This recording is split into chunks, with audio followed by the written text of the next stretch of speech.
নমস্কার বন্ধুরা, বন্দনা রান্নাঘরে আপনাদেরকে স্বাগত জানাই। আজ আমি আপনাদের সাথে অপূর্ব স্বাদের এগ চাউমিন তৈরির রেসিপি শেয়ার করছি। চাউমিন অনেক রকম ভাবেই আপনারা বাড়িতে বানিয়ে খেয়েছেন, তাই একবার আমার এই রেসিপিটা ফলো করে চাউমিন বাড়িতে বানিয়ে খেয়ে দেখুন। এতটাই টেস্টি তৈরি হয় যে একবার এটা বানিয়ে খেলে অন্য সব রকম চাউমিন খাওয়া আপনারা ভুলে যাবেন। আর দোকান থেকে কেনা চাউমিনের স্বাদকেও কিন্তু হার মানাবে। এটা এতটাই মুখরোচক স্বাদের তৈরি হয়, বাচ্চা থেকে বড় প্রত্যেকেই এটা খেতে খুবই পছন্দ করবে। তাহলে বন্ধুরা, আপনারা ভিডিওটা পুরোটা দেখতে থাকুন। আশা করছি আপনাদের সকলের রেসিপিটা খুবই ভালো লাগবে। আর আপনারা যদি আমার চ্যানেলে নতুন এসে থাকেন তাহলে আমার চ্যানেলটা সাবস্ক্রাইব করার জন্য অনুরোধ রইল। এগ চাউমিন তৈরি করার জন্য আমি এইখানে নিয়েছি 2 প্যাকেট চাউমিন বা নুডলস। এবার প্যাকেটের মধ্যে থেকে চাউমিনগুলোকে আমি বের করে নিলাম। এবার চাউমিনটাকে সেদ্ধ করে নিতে হবে। তার জন্য কড়ার মধ্যে আমি জল গরম হতে আগে থেকেই বসিয়ে দিয়েছিলাম। জলটা এখন ফুটে উঠতে শুরু করে দিয়েছে। এবার জলের মধ্যে আমি দিয়ে দিচ্ছি ছোট চামচের হাফ চামচের মতো লবণ, আর এরপর দিয়ে দিলাম 1 চামচের মতো সাদা তেল। এবার লবণ আর তেলটাকে ভালো করে আমি জলের সাথে মিশিয়ে নিলাম। জলটা ভালো মতো ফুটে উঠতে শুরু করে দিয়েছে। এবার এই জলের মধ্যে আমি দিয়ে দিচ্ছি চাউমিন। এবার এই চাউমিনটাকে আমি সেদ্ধ করে নেব। এই সময় একটা কথা বলে রাখছি বন্ধুরা, চাউমিনটাকে কিন্তু খুব বেশি সেদ্ধ করে একদম গলিয়ে ফেললে হবে না, একটু শক্ত থাকবে। এই রকম ভাবেই চাউমিনটাকে সেদ্ধ করে নিতে হবে। তো দেখুন বন্ধুরা, চাউমিনটা আমার সেদ্ধ করা হয়ে গেছে। আর কতটা সেদ্ধ করেছি দেখে বুঝতেই পারছেন। চাউমিনটা নরম হয়ে গেছে কিন্তু একদম গলে যায়নি। এবার আমি গ্যাসের ফ্লেমটা বন্ধ করে দিলাম। আর এই গরম জলের মধ্যে থেকে চাউমিনটাকে আমি ছেঁকে তুলে নিচ্ছি। আর এই কাজটা একটু তাড়াতাড়ি করবেন, না হলে কিন্তু চাউমিনটা অনেকটা বেশি গলে যাবে বা নরম হয়ে যাবে। তো দেখুন বন্ধুরা, আমি জলের মধ্যে থেকে চাউমিনটাকে তুলে নিয়েছি।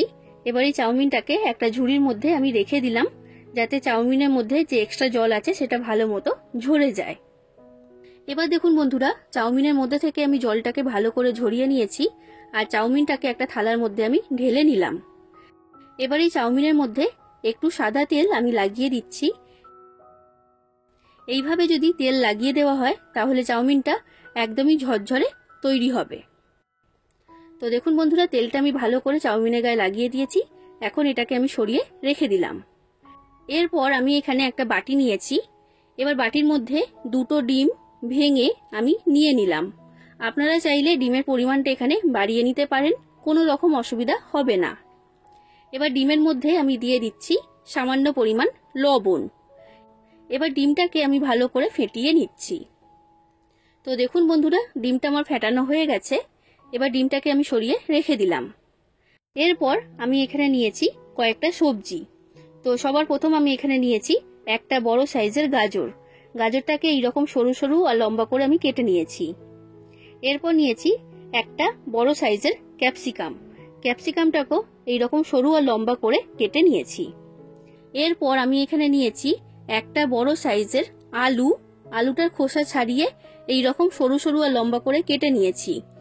এরপর নিয়েছি 2টো মাঝারি সাইজের পেঁয়াজ। পেঁয়াজটাকেও এইরকম সরু সরু আর লম্বা করে কেটে নিয়েছি। আর নিয়েছি 3টে কাঁচা লঙ্কা কুচি। আপনারা যতটা ঝাল খেতে পছন্দ করবেন সেই অনুযায়ী কাঁচা লঙ্কাটা এইখানে দিয়ে দেবেন। আর বন্ধুরা, আমি এখানে যেসব সবজি নিয়েছি প্রত্যেকটা সবজিকেই জল দিয়ে ভালো করে পরিষ্কার করে ধুয়ে নিয়েছি। এবার আমি রান্নার দিকে চলে যাচ্ছি। গ্যাসের মধ্যে কড়া গরম হতে আমি বসিয়ে দিয়েছিলাম। কড়াটাকে ভালো করে গরম করে নিয়েছি। এবার কড়ার মধ্যে আমি দিয়ে দিলাম পরিমাণ মতো সাদা তেল। তেলটা এখন খুব বেশি দেওয়া দরকার নেই, অল্প করে দিতে হবে। তেলটা ভালো মতো গরম হয়ে গেছে। এবার তেলের মধ্যে আমি দিয়ে দিলাম বাদাম। আমি এখানে কাঁচা বাদাম নিয়েছি, তো সেই কারণে বাদামটাকে ভেজে নিতে হবে। এবার গ্যাসের ফ্লেমটা মিডিয়াম ফ্লেমে রেখে বাদামটাকে আমি ভেজে নিচ্ছি। আপনারা যদি বাদাম খেতে পছন্দ না করেন তখন বাদাম ছাড়াই এটা আপনারা তৈরি করে নেবেন। বাদামটা আমার ভাজা হয়ে গেছে। এবার কড়ার মধ্যে থেকে বাদামটাকে আমি তুলে নিলাম। এরপর কড়াইতে যে তেল রয়েছে এই তেলের মধ্যেই আমি দিয়ে দিচ্ছি ফেটিয়ে রাখা ডিম। এবার ডিমের ভুজিয়া আমি তৈরি করে নেব। এই সময় একটা কথা বলে রাখছি বন্ধুরা, আপনারা যারা নিরামিষ খেতে পছন্দ করেন তখন আপনারা ডিম আর পেঁয়াজ বাদ দিয়ে এই চাউমিনটা তৈরি করবেন, কোনো রকম অসুবিধা হবে না। খেতে খুবই সুস্বাদু তৈরি হবে। দেখুন বন্ধুরা, ডিমের ভুজিয়া আমি তৈরি করে নিয়েছি। এখন এই ডিমের ভুজিয়াটাকে আমি একটা পাত্রের মধ্যে তুলে নিলাম। এটাকে এখন আমি সরিয়ে রেখে দিচ্ছি। এবার কড়ার মধ্যে আমি দিয়ে দিলাম পরিমাণ মতো সাদা তেল। তেলটা এখানে একটু বেশি করেই দিতে হবে। তেলটা গরম হয়ে গেছে। এবার আমি কড়ার মধ্যে দিয়ে দিলাম কেটে রাখা আলু। আলুটাকে আমি ভেজে নেব। তো তার আগে আমি এর মধ্যে দিয়ে দিচ্ছি সামান্য পরিমাণ হলুদের গুঁড়ো আর সামান্য পরিমাণ লবণ। লবণ আর হলুদটাকে ভালো করে আলুর সাথে আমি মিশিয়ে নিলাম।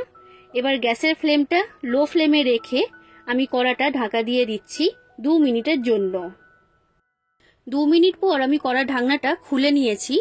আলুগুলো আগের তুলনায় এখন অনেকটাই নরম হয়ে গেছে। এবার আমি এর মধ্যে দিয়ে দিচ্ছি কেটে রাখা গাজর। গাজর নরম হতে একটু সময় লাগে, তো সেই কারণে গাজরটা আমি এখানে আগেই দিয়ে দিয়েছি। গাজরটাকে দিয়ে ভালো করে আমি মিশিয়ে নিলাম। এবার গ্যাসের ফ্লেমটা লো ফ্লেমে রেখে কড়াটা আবার ঢাকা দিয়ে দিচ্ছি 2 মিনিটের জন্য। 2 মিনিট পর কড়া ঢাকনা খুলে নিয়েছি। আলুগুলো খুব ভালো মতো নরম হয়ে গেছে আর ভাজাও হয়ে গেছে। আর গাজরটাও দেখুন বন্ধুরা, গাজরটাও নরম হয়ে গেছে আর ভাজা হয়ে গেছে। এর থেকে বেশি গাজরটাকে আমি নরম করব না। এবার আমি কড়ার মধ্যে দিয়ে দিচ্ছি কেটে রাখা ক্যাপসিকাম, পেঁয়াজ কুচি আর কাঁচা লঙ্কা কুচি। এবার গ্যাসের ফ্লেমটা হাই ফ্লেমে রেখে এইগুলোকে আমি ভেজে নেব প্রায় 2 মিনিটের মতো। খুব বেশি ভাজলে কিন্তু খেতে ভালো লাগবে না, ক্যাপসিকামগুলো নরম হয়ে যাবে। তো সেই কারণে হাই ফ্লেমে রেখে 2 মিনিটের মতো এইগুলোকে ভেজে নিতে হবে। দেখুন বন্ধুরা, এইগুলো আমার ভাজা হয়ে গেছে। এবার সেদ্ধ করে রাখা চাউমিনটা আমি কড়ার মধ্যে দিয়ে দিচ্ছি। তো সব চাউমিন আমি কড়ার মধ্যে দিয়ে দিয়েছি। এবার আমি এর মধ্যে দিয়ে দিলাম স্বাদ অনুযায়ী লবণ। সবজিগুলো ভাজার সময় আমি লবণ দিয়েছিলাম, তো সেই কারণে লবণটা এখানে বুঝেই ব্যবহার করবেন। এরপর আমি এর মধ্যে দিয়ে দিচ্ছি 2 প্যাকেট ম্যাগি মশলা। এই ম্যাগি মশলা দোকানে কিনতে পাওয়া যায়। ম্যাগি মশলা দিলে চাউমিনের টেস্ট অনেক গুণ বেড়ে যায়। আর বন্ধুরা, আলাদা করে কোনো রকম মশলা বা সস ব্যবহার করার প্রয়োজনই পড়ে না। এবার গ্যাসের ফ্লেমটা হাই ফ্লেমে রেখে চাউমিনটাকে আমি সব সবজির সাথে 3 মিনিটের মতো ভেজে নেব। যত ভালো করে চাউমিনটা ভাজা হবে, চাউমিনের টেস্ট কিন্তু ততই ভালো হবে। বন্ধুরা, আপনারা বাড়িতে অবশ্যই একবার এইভাবে চাউমিন তৈরি করবেন। আর রেসিপিটা যদি আপনাদের ভালো লাগে তাহলে অবশ্যই লাইক করে দেবেন, শেয়ার করে দেবেন আর কমেন্ট করে জানাবেন কেমন লেগেছে রেসিপিটা। আর আমার চ্যানেলটা যদি এখনো পর্যন্ত সাবস্ক্রাইব না করে থাকেন তাহলে অবশ্যই চ্যানেলটাকে সাবস্ক্রাইব করে দেবেন। তো দেখুন বন্ধুরা, আমি গ্যাসের ফ্লেমটা হাই ফ্লেমে রেখে 3 মিনিটের মতো চাউমিনটাকে ভালো করে ভেজে নিয়েছি। এবার আমি এর মধ্যে দিয়ে দিচ্ছি ভেজে রাখা বাদাম আর ডিমের ভুজিয়া। এবার বাদাম আর ডিমের ভুজিয়াটাকে ভালো করে আমি চাউমিনের সাথে মিশিয়ে নিচ্ছি প্রায় 1 মিনিটের মতো। তো দেখুন বন্ধুরা, আমি খুব ভালো করে মিশিয়ে নিয়েছি। তৈরি হয়ে গেল এগ চাউমিন। এটা এখন পরিবেশন করার জন্য সম্পূর্ণ তৈরি। তাহলে বন্ধুরা, আপনারাও বাড়িতে এইভাবে এগ চাউমিন তৈরি করুন। আর কেমন লাগলো রেসিপিটা আপনাদের সেটা কমেন্ট করে অবশ্যই জানাবেন। আজ আসি বন্ধুরা, আবার দেখা হবে অন্য কোনো দিন অন্য কোনো রেসিপির সাথে। ধন্যবাদ।